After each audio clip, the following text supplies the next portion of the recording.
देखो भैया हम ढेर कूद फान के बिरहान आई गई। वाह हाँ हम अपने गुरुजी आप रामदेव गुरुजी, हीरा गुरुजी, बुल्लू गुरुजी के जैसा है का रामदेव गुरुजी मार कूदत रहे का एक जगह से खड़ा होकर जौन आवाज लगाए दे पूरा बिरहा जगत उनकर वीर रस के मामले में तो टक्कर ना ही ले सकत। अपने गुरुजी के जैसे एक छोट सा बिरहा हमारी तरफ से कूद के नहीं आवाजी से वीर रस लगाती कैसे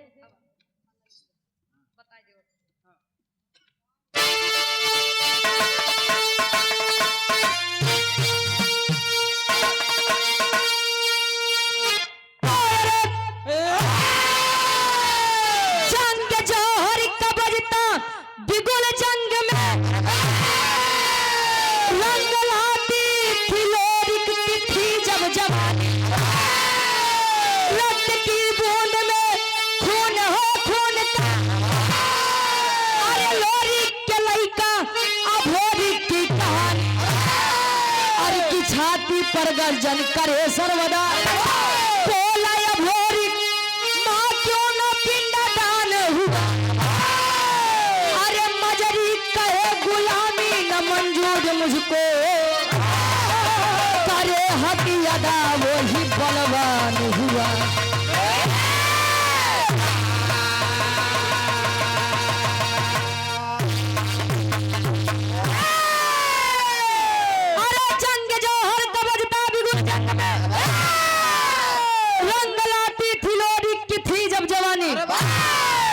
खानदानी बिरहा हमरे बिरहा के शीर्षक बा लोरी के पिंडदान और अभोरी के शादी। पहले के पुरानिया काका दादा एक बात कहा जे करे जवानी आवत है तो चोकरत की आवत रही का ए भैया काहे बोले कि पहले के लोग अपन जवानी काम में खर्चा करें, पहलवानी में खर्चा करें, जाई के सरहद पे देश के रक्षा करें। आज के लइकन के जवानी कभी आवत बा, बुढ़ौती कभी आवत बा, कुछ समझी नहीं आवत बा। का पता चले खटिए पे बीती जाता। अच्छा काहे बोले 8 बजे वर सोत है वीर लोरी के लइका वीर अभोरी। अरे बाल्यावस्था जब पार किया किशोरावस्था में आया। किशोरा अरे मतलब जब जवानी आए ओकरे तब माई दुर्गा के जन्मो करत था कि वीर लोरी को बड़ा बरियार भक्त रहे अब वीर या भोरी भी दिन रात माई दुर्गा के पूजा आराधना वंदना करे। माई दुर्गा के कबो दर्शन नहीं दे। लइका विचार करत बा कैसे एक लाइन कवि जी गजल के भाव देते हैं।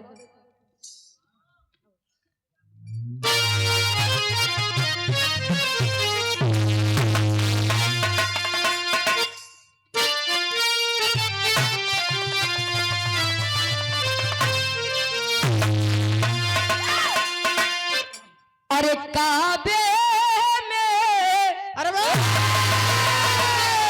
अरे काबे में तेरा जन्म काशी में न जाना है।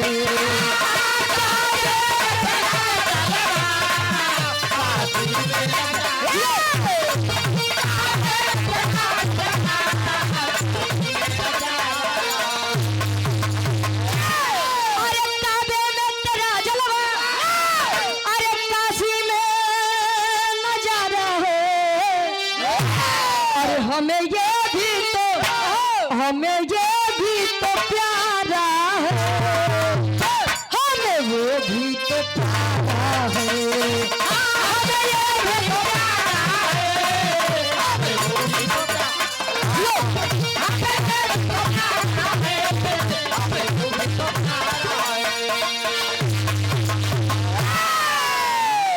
लेकिन शेर का कोई इलाका नहीं होता है। वीर जो है वो है। अगर केहू चाहे कि वीरताई जाए के दुकान से खरीद ली तई नहीं हो सकत। वीरताई खून में पाई जाती है। कवि जी भाव में संकेत करते हैं वीर अभोरी के ऊपर एक लाइन किसे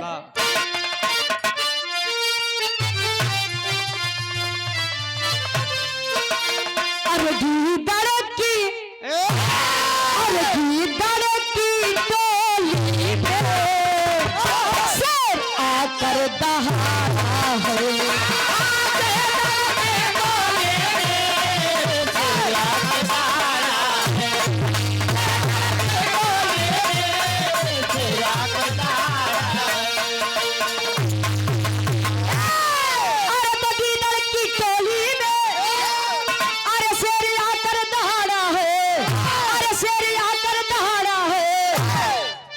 चढ़ी गर्दन पे से रे बाबा पकड़ छाती को फाड़ा है चढ़ी गर्दन पे से रे बाबा पकड़ छाती को फाड़ा है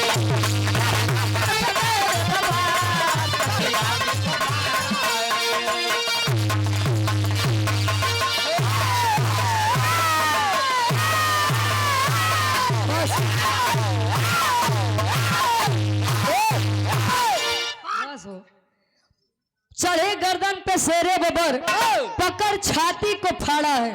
हमने विराट के कहानी के शुरुआत कवि जी यहीं से लेते हैं जौहरी छंद से। आओ गुरु जी।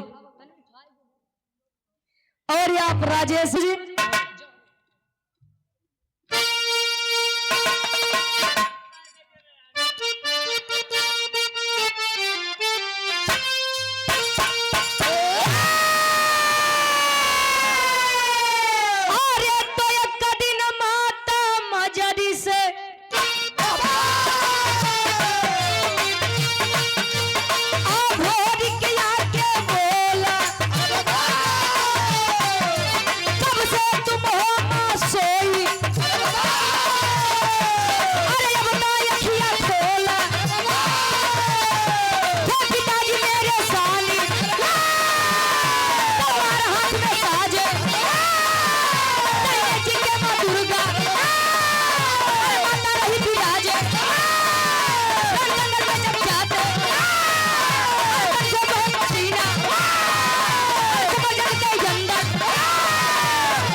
बस जान गए प्रयागराज के तू शेर है।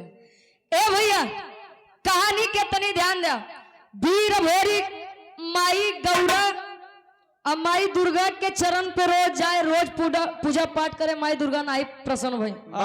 एक दिन जाग के बिलाप कर रहा है माँ, ए माँ जन्मदायिनी के बाद मैंने किसी को यदि माना है तो वो आप हो। मेरे पिताजी जब भी आपको जरूरत थी उन्होंने अपने जंघे के लहू से आपको संतुष्ट किया है, खून पिला करके खुश किया है। माई और नहीं के लइका हम वीर अभोरी हमार काहे नहीं विनती स्वीकार करत हूँ।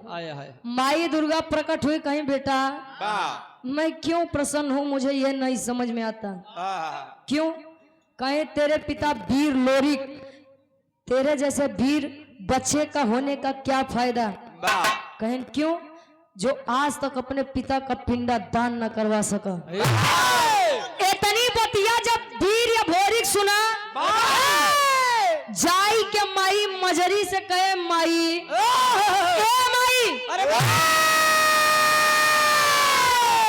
बाबूजी के पिंडा दान काहे नहीं किया। कहे बेटा न तेरे पिता को न मुझे ये गुलामी की चीज नहीं पसंद।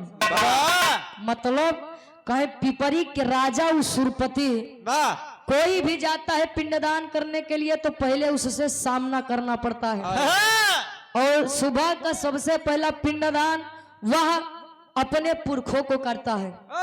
इतनी बतिया जब वीर या भोरिक सुने तिनमिनाई के खड़ा हो गया। ए मां अपने इस बच्चे को आशीर्वाद दे। मांगा था कैसे, एक लाइन गीत लगत बा।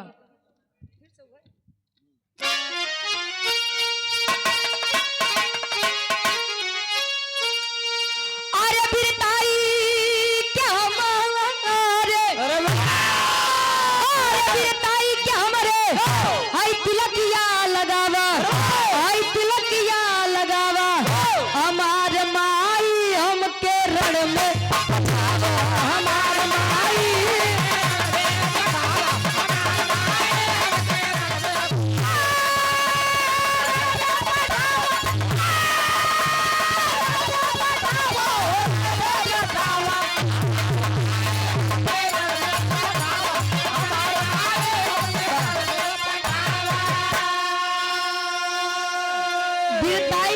करे तिलकिया लगावा, हमार माई हमके रण में पठावा। तिलक 3 प्रकार के होते हैं। तिलक हाँ हो, एक तिलक जवन रोज सबके पूजा पाठ करके लगावा थे। एक तिलक जिसे विजय तिलक कहा जाता है। और तीसरी तिलक जवन शादी ब्याह के पहले चढ़त है। बर्बादी की शुरुआत होता है। तार शुरुआत होगी बने, चालू है। तार तो बर्बादी। ए भैया, माँ से आज्ञा लेके चल दिया। कहा? ये बनारस के पावन धरती पे मुलाकात हुई। किससे मुलाकात हुई? गीत बदौत बा।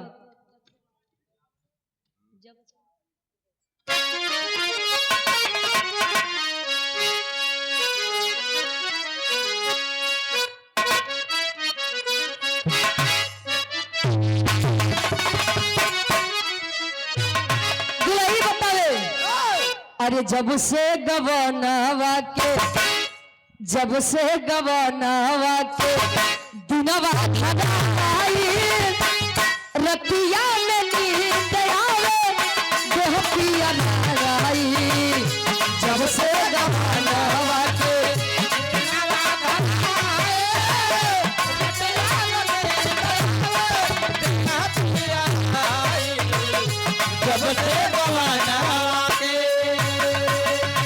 लेकिन कभी कभार है अघोरी पहुंचता है बनारस में और मुलाकात होती है। किसे? करे पिंडदान भोरी, करे पिंडदान भोरी बनारस में आया। शशिधर पंडा से बातें लड़ाया।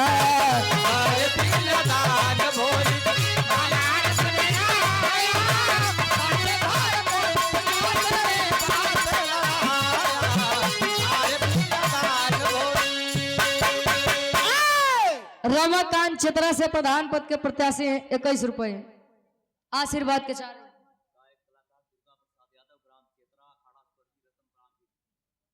और जब आया मुलाकात किया, बता रहा है कि स्वामी ए बाबा, हमरे बाबू वीर अभोरी के लइका हम वीर, हमरे बाबू वीर लोरी के लइका हम अभोरी पिंडादान करवावे आए बाटी गढ़गौरा से। जब शशिधर पंडा इतनी बतिया सुने, कहा बेटा तू लोरी के बेटवा हुआ, केहू के बेटवा हुआ। यहाँ का एक नियम है, यहाँ का एक रिवाज है। कहे का शशिधर पंडा 21 वर्षीय वीर अभोरी के समझावे। का समझावे?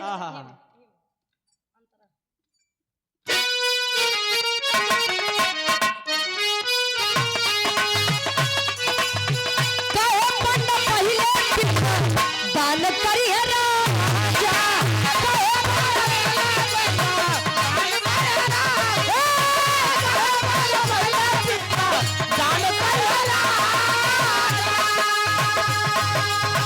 जबरदस्ती करवा बच्चा रण में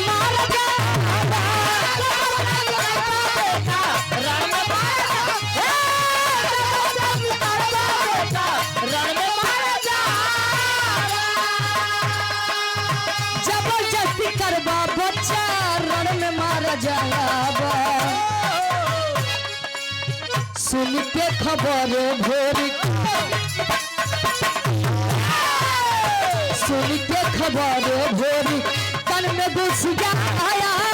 शशिधर पंडा से बात लड़ाया।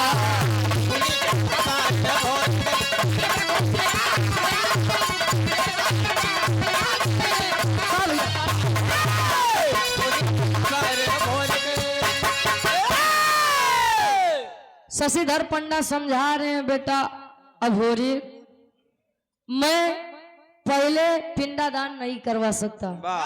कहे क्यों? कहे कि वो पिपरी के राजा जो सुरपति बा, अगर वो जानी जाई तो ना तोका जिए दी और ना हमका जिए दी। जब इतनी बतिया वीर अभोरी सुने तो निकाले तलवार। अरे निकाल के तलवार गर्दन पर रख दिया। मेरे सामने किसी और की बात करते हो? जो होगा सो देखा जाएगा। पहले आप बताएं कि आप पिंडादान करवाएंगे कि नहीं करवाएंगे। गर्दन पे तलवार रखे बा। कहे बोल करवाओगे कि नहीं करवाओगे? हाँ करवाएगा कि नहीं करवाएगा? बोल तोरी पंडा के शशिधर पंडा सोचे सोरे यार, आगे कुआं पीछे खाई, वाह जाई तो जाई कहाँ?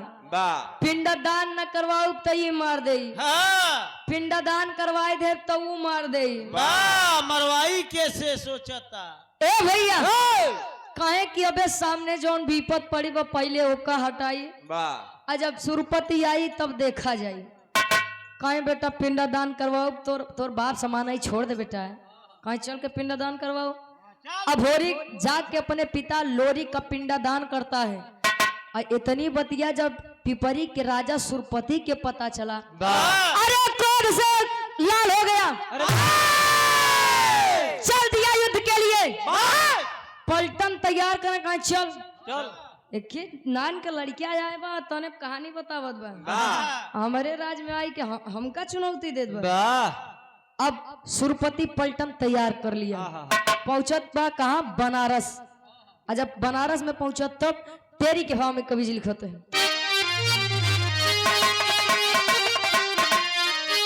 अरे जवानी जंगी जूझे जमके, अरे जवानी जंगी जूझे जमके, लोरी पूत अभोरी कहे मिटाऊ हमके,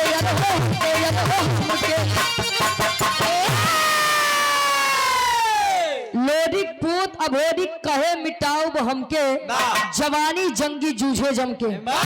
सुरपति को घमंड था कि मेरा सामना कोई नहीं कर पाएगा, आया भोरी तैयार बजावा सरऊ, मारे रहा सबके जियर अजीरन करे रहा, आज या तब मरब या तब मारब, या तैयार या तब पार। और सुरपति जब आया तो हजारों की फौज लेकर, और अभोरी 21 वर्षीय लड़का बेचारा अकेला है। अब होत का बा बिरहा के आखिरी गीत लगेगा,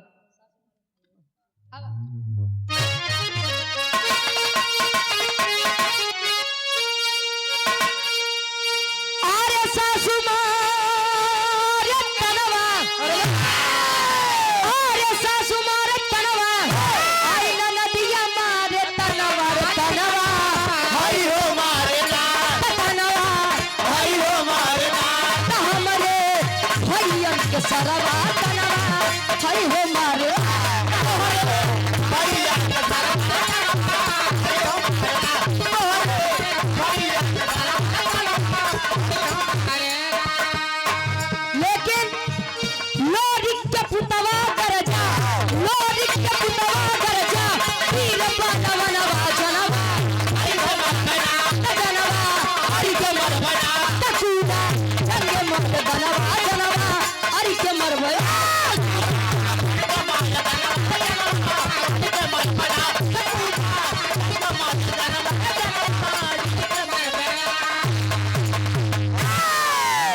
सुरपति घोड़े पर सवार है, आदेश दे दिया मार दो इसे। सेना पलटन आगे बढ़ रही है वीर अभोरी की तरफ, लेकिन वीर अभोरी जब तेगा तलवार भाजे न, तेगा तलवार जब चलावे न, अरे तो जान ला सैकड़न वीर ऐसा धराशायी हो जाए। अब केतने तो बेचारे डर के मारा हुई जमीनिया पर लंबा लंबा लेट ही जाए, अरे जान ही जाए कि हम मर गई हमार जान बचे, एक सारे चक्कर में हम आज न जिए। ए भैया धीरे धीरे फौज समाप्त हुई, जाई के सुरपति के कालर पकड़ के घोड़ा पर से नीचे खींच ली। उतार उतार, बस हमको लगता है वीर भोरी तोहरे में आई गया। ए भैया हाँ सुरपति के मोहे पे कालिक पोत के गदहा पे बैठाई के बनारस के ऐसा कोनो कोना नहीं बचा जेमा भ्रमण यानी घुमाए न हो। चल साले तेरी वजह से मेरे पिता का पिंडदान नहीं हो रहा था, चल आतंक फैला रहे हैं 10 कुकुरन का लगे। अरे वीर हो तो आके लड़ो, वीर सदैव सामने से वार करते हैं, एक बात जान ले। सुरपति के एक बिटिया जेकर नाम केवला पतिया बताओ। आय हाय रे नहु देखे रहे। केवला पतिया जादूगरनी नंबर 1 के रही, मतलब जादू के बारे में उसका बहुत जानकारी रही। अब वीर अभोरी के वीरताई के ऊपर वैसे भी प्रसन्न थे, मोहित थे। जब इतनी बतिया सुने कि वीर अभोरी हमरे बाबू के बेइज्जती करें, बनारस के धरती पे आए शशिधर पंडस पूछे कस के है नेमा से अभोरी दिखावत रे बिटिया उहे तोरे बाबू जी आज तक क्यों नहीं हराए पाई, सुनान के गदेला हराए दे। आ केवला पतिया घुसिया कहे बस अब ऐसी बढ़िया मौका केवला पतिया करे थे का पहापट के भाव में कवि जी लिखते हैं। अब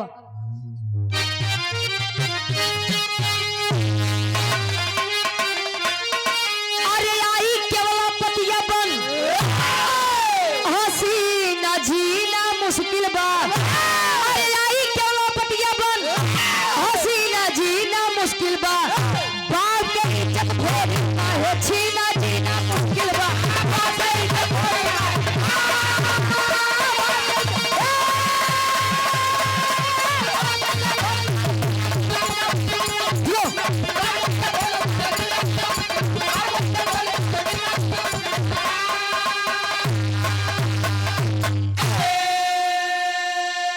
जादू चलाई दुहली सुगना बनाई हो तो कैद करके पिंजरा में पिपरी में लेके आई हो।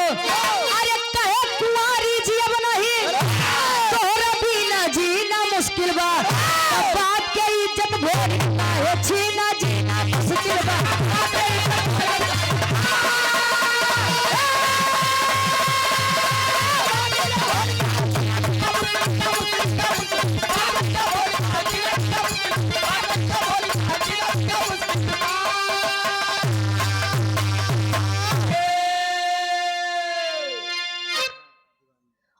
फिर के गार्जियन जी सम्मानित जादू से भोरी के सुगना यानी सुग्गा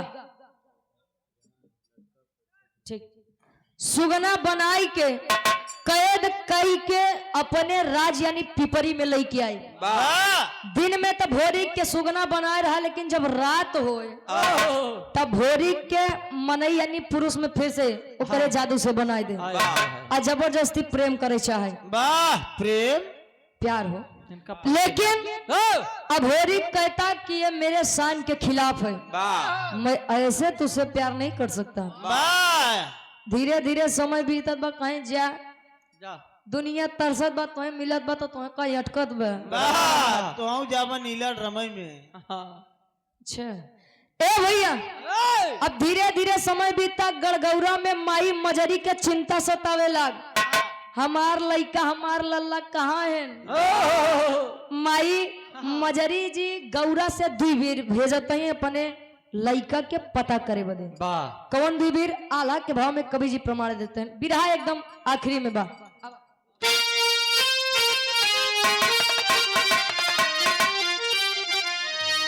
अरे तड़पेली मजरी माता गौरा के नगरिया बाबू,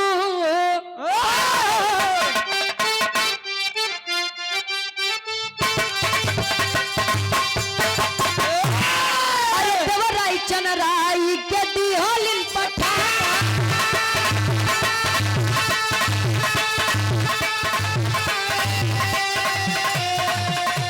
धीरे धीरे आई गई है काशी के भोर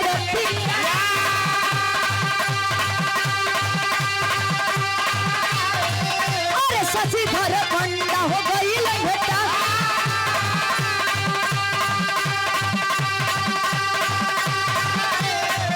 अरे लगल बतावे पंडा पूरी खबरी,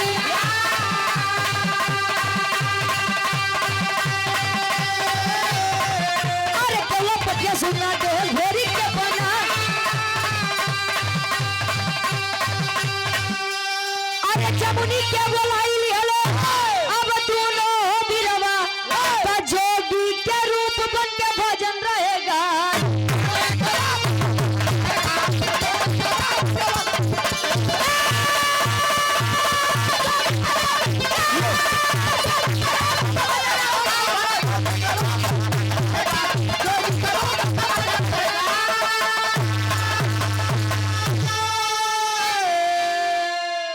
गड़गौरा के दी वीर जेकर नाम देवराई चनराई वाह भेज रही है कि बेटा जाकर के पता करो कि ई खानदान के राजा ई खानदान के राजकुमार वीर अभोरी खे कहाँ।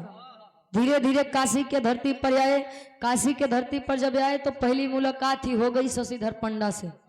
वही पंडा जी बताए कि बेटा केवलापति अपने जादू से उनका सुगना बनाई गई अपने राज पिपरी के राज में लेके गवा।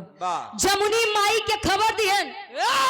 जमुनी माई आई उनको भी जादू के बारे में बहुत जानकारी थी।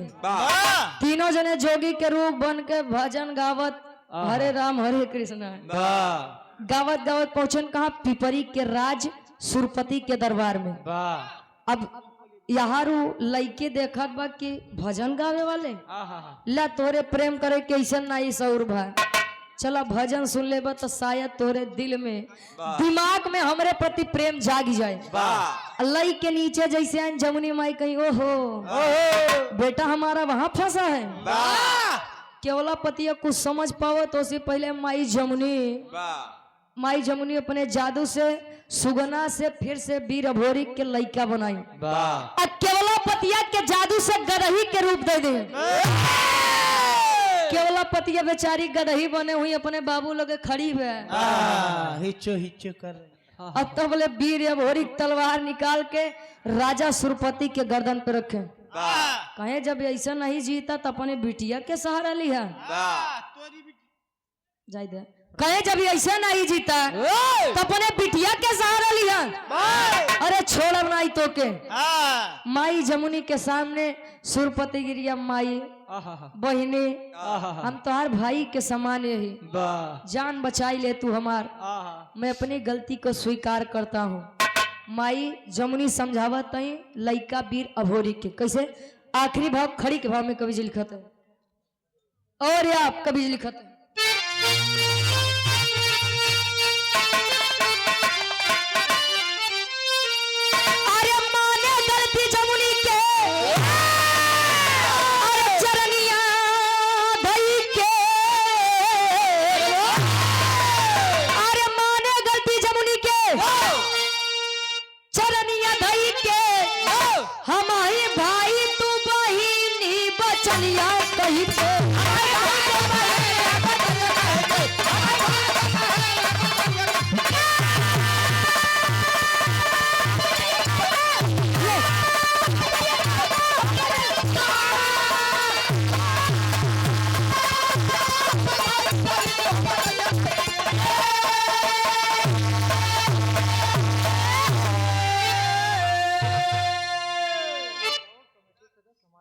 मुन्नालाल गौड़ जी कमेटी सदस्य हैं और हमारे अरविंद भैया के आप पूजनीय दादाजी हैं यानी धर्म के हमारे भी दादाजी आपके द्वारा 51 रुपए आशीर्वाद के चाह रहे हैं। ए भैया कहे हम आई भाई तू बहिनी वचनिया कह के बहिनी ए दीदी बचाई ले तू नहीं थी वीर अभोरी मार गई। कहे के माई छोड़ा बना ही चक्कर में कुल भाई कहे बेटा जाई दे एक शान मार दे जान तो एक अपने आप मरी है। कहे माई एक छोड़ब लेकिन एक शर्त पे कहें का कहें एक जोनी बिटिया केवलापतिया बा ऐसे हमार शादी करवाई दे तब ले सुरपति कहे अरे लल्ला ए बेटवा अरे तोहार बियाह तम करवाई दे लेकिन बिटिया देखा था हमार गदही बनी बे पहले ओकर लड़की बनावत तब तो बियाह करवाई कि गदही से बियाह करवा। पुनः अपने जादू से केवलापतिया के स्त्री के रूप देन और दोनों जने के शादी वीर अभोरी और केवलापतिया के शादी सुरपति के पिपरी के राजा सुरपति करावते हैं कैसे। अब फोटो तो खींचता का हो भैया और आप रुचि गार अरे केवलापतिया अभोरी के हो गई ये शादी हो तो शिव भोरी पैदा भइले पिपरी मिली आजाद।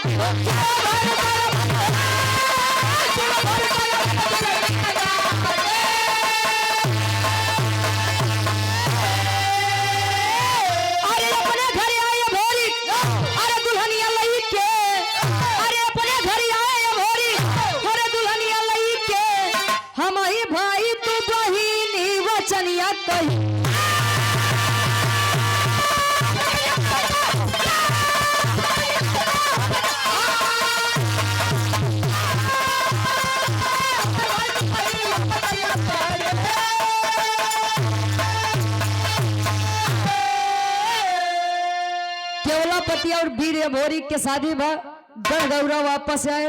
धीरे धीरे समय बीता केवलापतिया और अभोरी के बीच में एक लड़का जन्म ले जेकर नाम शिव भोरी। लोरी के लड़का वीर अभोरी, अब वीर अभोरी के लड़का शिव भोरी। हमरा विराह के शीर्षक रहा लोरी के पिंडदान और अभोरी के शादी। आखिरी में खानदान के परिचय बा। गुरु बिहारी गुरु गणेश गुरु रामलाल मुर्गा का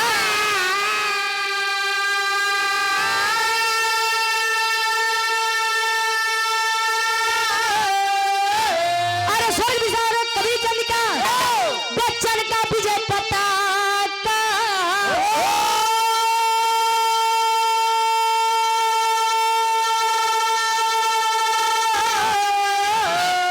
अरे जवानी जंगी जूझे जम के ग्वाले वंशी रुचि बड़ी का नापे पानी। जवानी जंगी जूझे जम के